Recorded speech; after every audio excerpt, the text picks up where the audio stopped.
Welcome back to our broadcast, ladies and gentlemen. Pleasure to meet you once again, and thank you so much for your great support. Now, there's something happening in Africa. I came across this video, but before I display it, here is the story. The Nigerian administration are now saying to William Ruto that you are addressing UNGA, yet your university lecturers are on strike. A university lecturer gives Ruto a lecture. Actually, they are now the Nigerians university lecturers now complaining how Ruto was speaking and chest thumping in New York City in the United Nations Congress. And without wasting of time, let's have a look at this video. But comrades, I saw President Ruto 2 days ago address the UN, talk about Africans. I was proud. I wasn't able, when I heard about this strike, I wasn't able to reconcile this position. As an African, I'm from Nigeria. I was proud to see the way President Ruto addressed the UN. And then find it difficult to find a situation where the Kenyan university workers are on strike. The entire place deserted. I was embarrassed because I felt that with the candor, with the dignity, with the respect that our president of this country commands, he would have personally intervened in this case to ensure that the workers in Kenya University rights are given to them. I'm using this opportunity as the Vice President of the Public Services International globally to invite the attention of Mr. President and to ask Mr. President to intervene immediately on this matter of the trade dispute going on in Kenya University. For the Kenya University management to immediately proceed with the implementation of the contents of the collective bargaining agreement they entered with the unions in Kenya University. Kenya University workers deserve the best.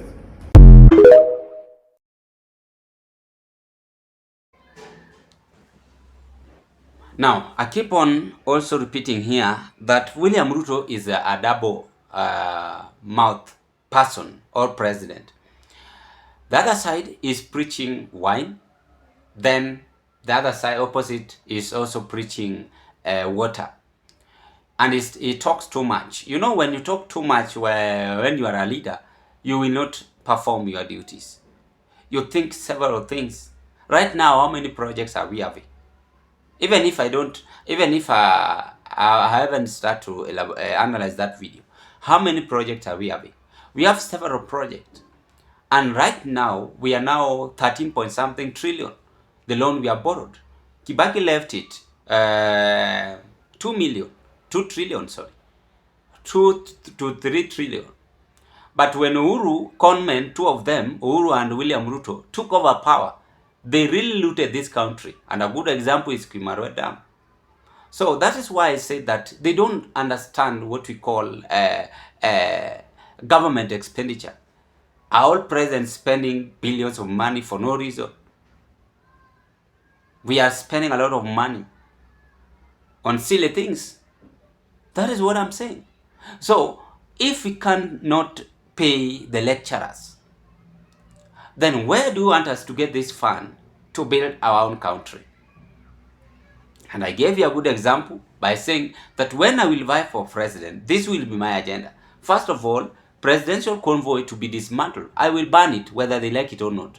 Even when the security personnel will tell us, oh, you have to do this, let us disagree. But the facts remain, we must do away with this skunk presidential convoys. Because that is where the problem is. President is using 30 convoys. For what purpose? Mpaka analetewa ambulance. Mpaka analetewa gari ya kubeba chakula. For what purpose? Na kumbuka gari moja ya rais ama any presidential convoys spend almost 15,000 fuel in a day. Now calculate 30 vehicles times 15,000. Hiyo nimepiga tu roughly. Zingine wanaenda hadi 20 ama 30. Aya, advisors ako nazo ngapi? Several. So the reason why lecturers are now questioning William Ruto, when he went to UN to speak, he really just himself and was speaking as if Kenya there is no problem, there is no troubles in our country.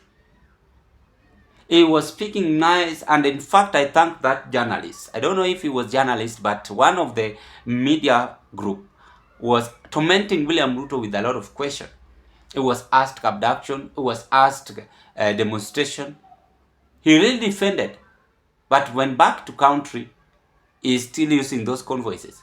When he's in New York City, he walked on foot, just to show to Trump administration how kind he is, how careful he is, how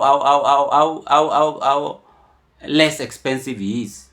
But when he's back in the country, another journey. So this is just a political conmanship Ruto trying to portray to us here. So according to lecturers in Africa, most part of Nigeria are now saying, this group is called, let me just read it, I've forgotten with it, sorry, are now saying it is called Global Call PSTV, to telling William Ruto to solve Kenya University strike.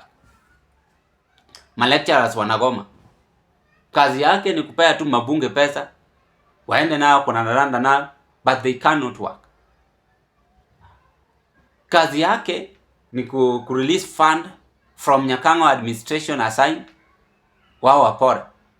Na pesa ya kila project ishatolewa. Alienda China kukopa deni 780 billion ya ESGR ishatoka. Bado wameweka kwa account wapate pesa yao, because we know all this game. Ruto himself together with this greedy man John Mbadi wameweka kwa account wapate pesa yao ndio wapate profit. That is the game they are doing. And all these things we will block. And that is why I want to urge all youth in this country, it is your time also to vie for any position. Because you cannot starve, you cannot work hard, sweat for someone just enjoying and looting county fund, looting your own country fund. Anaenda na wengine wanaenda na hata na maslay queen kwa beach wakivaa short, and they cannot perform. So this is something which we must fight, and we must say no to this corrupt and murderous administration, which is not going to help us in the near future. We will again try to ban this issue of what we call having a political dilution. You find that huyu kama ni MP, pesa amepewa 370 million, anatumia 10 million, then hizo zingine anakaa nayo.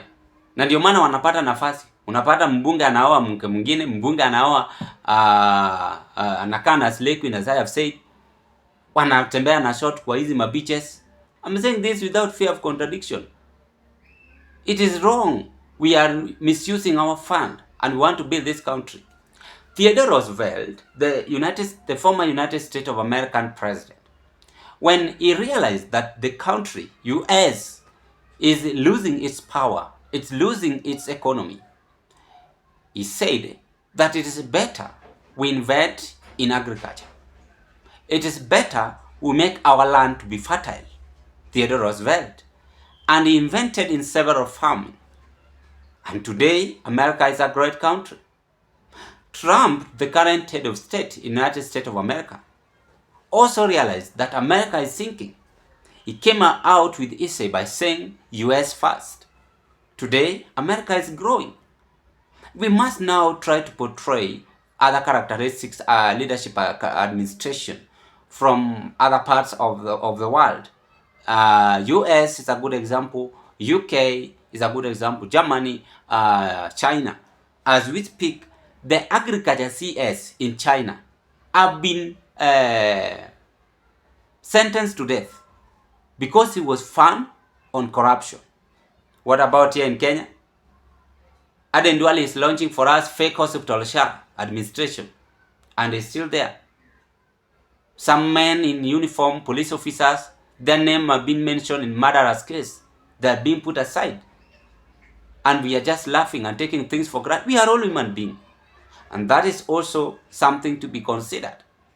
And I will also do away with this. Once your name have been mentioned, just step aside. Wengine pia wanakaa, Ruto is recycling 50 men, 50 years people, 50 years old men and women in his administration. Na kuna mayusu wamelaka kazi, wamesoma hawana kazi. So these are the factors affecting us. At the end, we will not have time to pay even lecturers. By doing that, we don't show to our parents that we care education. And education is everything. Through teaching or through education, that is why I'm here. And that is why I can expand my brain. Because I was born with nothing. And of course, we are all born with nothing and we'll go back with nothing. So why are we not using this privilege God has given us to ensure that everything is well planned? So according to lecturers from Nigeria, they are saying no.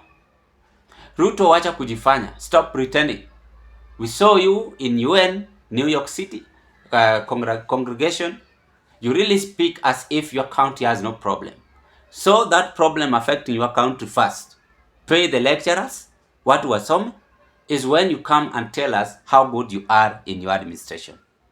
Saa hii Wakenya watu wamejanjaruka kwa dunia hii. You cannot convince people with lies.